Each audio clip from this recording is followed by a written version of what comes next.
मसीह संदेश सुनने वाले सभी मेरे प्रिय भाई बहनों को यीशु नमस्कार। मेरे प्रियो, परमेश्वर अपनी आशीषों के लिए हमें बुलाता है, अपनी योजना के लिए हमें बुलाता है, चुनता है, अपने कार्यों के लिए हमें बुलाता है, चुनता है। जैसे परमेश्वर ने जकरिया याजक को बुलाया कि वह संतान का सुख प्राप्त करे और उसका परिवार यीशु के जन्म के कारण खुशियों से भर जाए। इसलिए वचन बताती है कि परमेश्वर का दूत जकरिया याजक के पास पहुंचा। जब जकरिया याजक मंदिर में धूप जलाने भीतर गया और सरदूत ने यह आनंद का समाचार जकरिया याजक को सुनाया। लूका रचित सुसमाचार उसका 1 अध्याय 13 पद। परंतु सरदूत ने उससे कहा, हे जकरिया, भयभीत ना हो, क्योंकि तेरी प्रार्थना सुन ली गई है और तेरी पत्नी एलीशिबा से तेरे लिए एक पुत्र उत्पन्न होगा और तू उसका नाम यूहन्ना रखना। मेरे प्रियो, जब जकरिया ने यह सुना तो उसे विश्वास नहीं हुआ, क्योंकि जकरिया बेसंतान था और जकरिया की पत्नी एलीशिबा बांझ थी और दोनों काफी बूढ़े थे। संतान की प्राप्ति और सुख से दोनों वंचित थे। इसलिए जकरिया अविश्वासी ठहरते हुए सरदूत से सवाल किया। लूका रचित सुसमाचार उसका 1 अध्याय 18 पद। जकरिया ने सरदूत से पूछा, या मैं कैसे जानूं, क्योंकि मैं तो बूढ़ा हूं और मेरी पत्नी भी बूढ़ी हो गई है।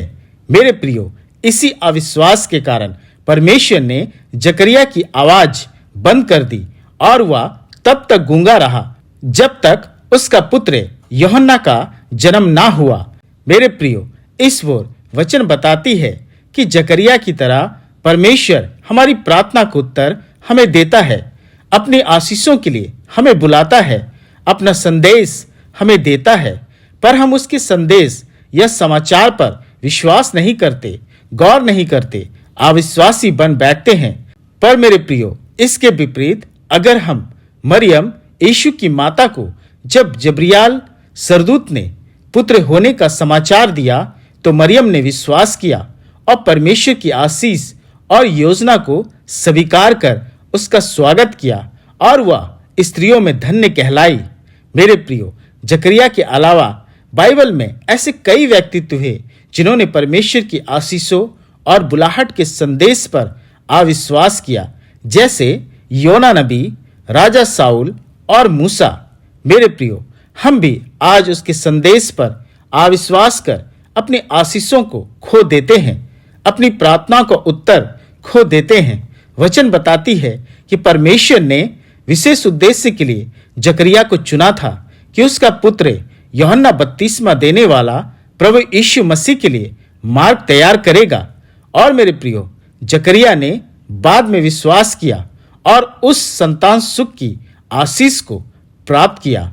मेरे प्रियो, जकरिया ने तो आशीष पाई, लेकिन जरा सोचिए कि क्या हम अपने अविश्वास के कारण आज उसकी योजनाओं को खो तो नहीं दे रहे हैं।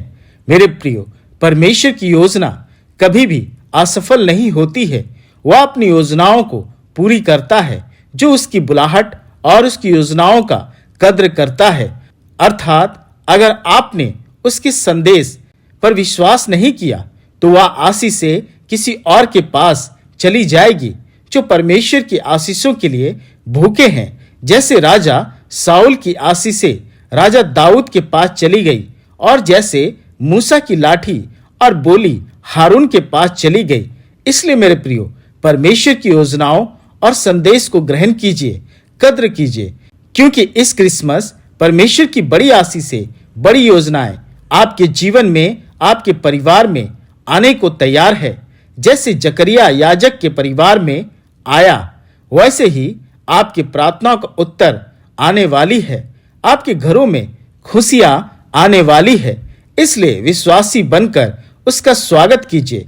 आत्मिक रूप से क्रिसमस को बनाइए, ना कि भौतिक और सांसारिक रूप में। परमेश्वर अपने वचन के द्वारा आप सबों को बहुतायत से आशीष दे। आमीन। आइए प्रार्थना करें। हे पिता, इस ओर तेरा धन्यवाद करते हैं, क्योंकि तेरी अपार करुणा और दया के कारण हमने आज का दिन पाया है, उद्धार का दिन पाया है, आशीषों का दिन पाया है, तेरे प्रेम का दिन पाया है। हे पिता, आज के वचन के लिए तेरा धन्यवाद करते हैं कि तेरा संदेश, तेरा शुभ समाचार लाया है जो हमारे लिए है। हमारी आशीषें और हमारी प्रार्थनाओं का उत्तर तू देने वाला है। हे पिता, जैसे तूने जकरिया याजक के परिवार को खुशियों से भर दिया, एलीशिबा के कोख को भर दिया, उसके प्रार्थनाओं को आमीन में बदल दिया, इस क्रिसमस हमारे घरों को, परिवारों को तो खुशियों से भर दे।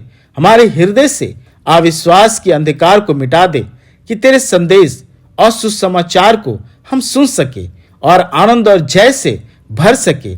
हमारी प्रार्थनाएं तेरी उत्तरों से और आशीषों से भर जाए। इस बोल हर भाई बहन परिवार में तेरी खुशियां अपार रूप में उतरने पाए और इस प्रार्थना को अपने प्रिय पुत्र हमारे उद्धारकर्ता प्रभु यीशु मसीह के नाम से सुन और ग्रहण कर। आमीन, आमीन।